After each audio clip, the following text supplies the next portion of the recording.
أما عبد الله بن رشيد يوم وصل العراق جلس عدة شهور وعاد إلى حايل في أواخر عام 1253، وعند عودته أبلغوها الحايل أن قراياهم تعرضت للسرق من قبل ما يسمونهم الحينشل أو الحياف، وهم من البادية ومن رعايا الشيخ ضيف الله الذويبي، مع العلم أن معظمهم ليس من قبيلة الذويبي باستثناء ابن سعدة، وذكرهم ابن هديرس بقصيدته. وأمر ابن رشيد بالمغزى على الذويبي، وهذا ما أورده ابن هديرس. يقول الشاعر مخلف بن ناصر بن هديرس من الأسلم من شمر، وهو من أهل العوشزية جنوب شرق حايل.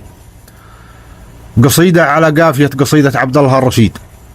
الضيغمي من حايل عض الأنجاد، كز السبور وقام يجمع نواحيه، قالوا المنيا مير كزيت الأوعاد، قال الذويبي حالف ما نخليه، وحلف يمين بصلب الأخوين الأجداد، ما دون يا بيت الذويبي انفاجيه، له ورطة البحر عنه من غاد، يلزم على بيته انشتت ضواريه، وبيخبرك يا مير تنت نشاد، شي جرى عقبه كفلاني بتساميه.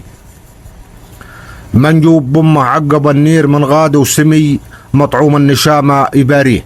هذا البيت اللي ينسبه الراوي لعبيد الرشيد، وعبيد ما قصد بهذه الحادثة اللي قصد ابن هديرس. منجوب بمه عقب النير من غاد، وسمي مطعوم النشامة يباريه، والظاهري تبويش تلبيه ما فاد، والمسرعي مثل السلوقي تاليه، وابن حمد واللي معه هجة وسناد بمواعر الحرة، حلاله يلزيه، والله يلوهم من ورا جسر بغداد انه لهم، مثل العمل عند راعيه ابو طلال اللي شهر صاد، ما راد ما هو مسح صيدته، خاب غاذيه ابو طلال الضيغم يفرز الاولاد زيزوم غلبه، بلق ينطح التيه فجرية اللي جسر الصبح تنقاد، والمال لعيال الطنايا غدوا فيه. والقصيدة أطول من ذلك، وهي موجودة في أحد مؤلفات منديل الفهيد، وأنا أشرت له بالمقدمة كمصدر.